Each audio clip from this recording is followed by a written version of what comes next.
Hello hi welcome back to many more talks. ఈరోజు వీడియోలో అయితే కలాకాండ్ అయితే ఏ విధంగా ప్రిపేర్ చేసుకోవాలో మన ఇంట్లోనే మనం ఈజీగా అయితే ప్రిపేర్ చేసుకోవచ్చు. నేను ఈ మధ్యన వీడియోస్ కూడా సరిగ్గా అప్లోడ్ చేయడం లేదు.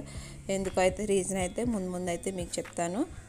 ఇప్పుడైతే ఈ వీడియోలో అయితే చూసేద్దాము. కలాకాండ్ అయితే చక్కగా ఇంట్లో మనం ఈజీగా ప్రిపేర్ చేసుకోవచ్చు. ఎప్పుడైనా పాలు ఇరిగిపోయినా అలాగా ఉన్నప్పుడైనా ప్రిపేర్ చేసుకోవచ్చు. కొంచెమైనా చక్కగా టేస్టీగా మంచిగా ప్రిపేర్ చేసుకోవచ్చు. ఇప్పుడు ఇవైతే లీటర్ పాలు, వీటిని త్వరగా పాలు ఇరిగిపోవాలి అనుకుంటే కొంచెం లెమన్ వాటర్ అయినా వేయచ్చు.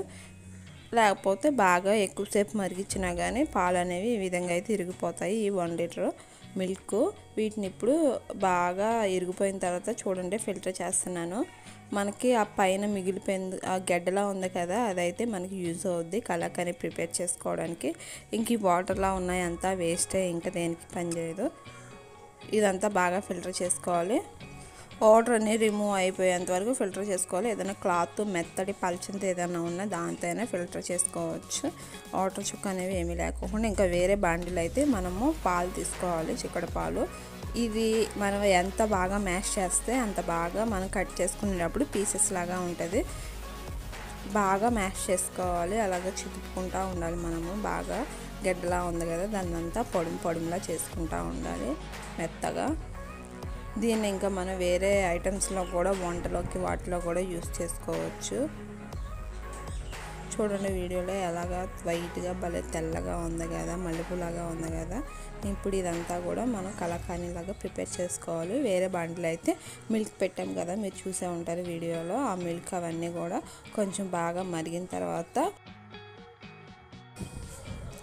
మన టేస్ట్ తగ్గట్లయితే మనం కొంచెం సాల్ట్, రవ్వంతా ఇంకా షుగర్ అనేది యాడ్ చేసుకోవాలి ఆ పాలలోనే. అలా పాలు మరిగిన తర్వాత చూస్తున్నారు కదా వీడియోలో, ఇప్పుడు అంతా మ్యాష్ చేసిందంతా మనం అయితే యాడ్ చేసుకోవాలి. ఇదంతా కూడా అంతా మిక్స్ అయ్యేంత వరకు, దగ్గర పడేంత వరకు మనం తిప్పుకుంటూ ఉండాలి. ఇంకా దీంట్లో కొంచెం ఫ్లేవర్గా టేస్టీగా స్మెల్ మిల్క్ స్మెల్ అదంతా పోయి టేస్టీగా కావాలి ఇంకొంచెం అనుకుంటే మన ఇంట్లో ఇలాచీ పౌడర్ ఉంటుంది కదా, ఇలాచీలు అవి అయినా వేసుకోవచ్చు. లేకపోతే వెనిగర్ అనేది వంటల్లో కుకింగ్లో మనం వాడుతూ ఉంటాము, అదైనా 1 టీ స్పూన్ అయితే యాడ్ చేసుకోవచ్చు. ఇలాగా లాస్ట్ మినిట్లో దింపేటప్పుడు అంతా దగ్గర పడేంత వరకు, ముద్దలా వచ్చేంత వరకు అయితే మనం దీన్ని గ్యాస్ మీద ఉంచాలి. అలా తిప్పుకుంటూ ఉండాలి అడుగంటుకోకుండా. చూడండి చాలా టేస్టీ, చాలా బాగుంటుంది. మన ఇంట్లో చేసుకున్నదైతే ఇంకా చక్కగా ఫుల్ క్వాలిటీతో అయితే ఉంటుంది కదా. మనం బయట కొన్నదైతే ఇంకా ఏవో వేస్తారు, ఇంట్లో అయితే ప్రిపేర్ చేసుకోవచ్చు చాలా టేస్టీగా. కొంచెం ఉన్నా కానీ చక్కగా క్వాంటిటీతో మంచిగా ప్రిపేర్ చేసుకోవచ్చు. వీడియోలో చూస్తున్నారు కదా, ఇదంతా నేనైతే ఒక ప్లేట్లో అయితే పెట్టిన తర్వాత వేరే ప్లేట్లోకి ఇలా వేసి కట్ చేసుకున్నాము. చూడండి వీడియోలో అయితే ఒక ప్లేట్లో అయితే చేశాను. అదంతా చక్కగా గట్టిగా చల్లారిపోవాలి, చల్లారితే ముద్దలాగా గట్టిగా ఉంటుంది. దాన్ని మనకు కావాల్సిన విధంగా పీసెస్లా కట్ చేసుకుంటే సరిపోద్ది. దీనిపైన కొంచెము మనము గార్నిష్ అయితే చేసుకోవచ్చు మన ఇంట్లో ఉన్న వాటితో. ఎప్పుడు ఈ వంటల వీడియోలతో మీకు బోర్ కొడుతుందా? ఇంకా ముందు కొత్త వీడియోలతో అయితే మీ ముందుకైతే వస్తాను. ఇంకా నా ఛానల్ ఎవరైనా సబ్స్క్రైబ్ చేసుకోకపోతే కింద కనపడుతున్న సబ్స్క్రైబ్ బటన్ అయితే క్లిక్ చేయండి. మా వీడియో లైక్ చేయండి, షేర్ చేయండి, సబ్స్క్రైబ్ చేయండి.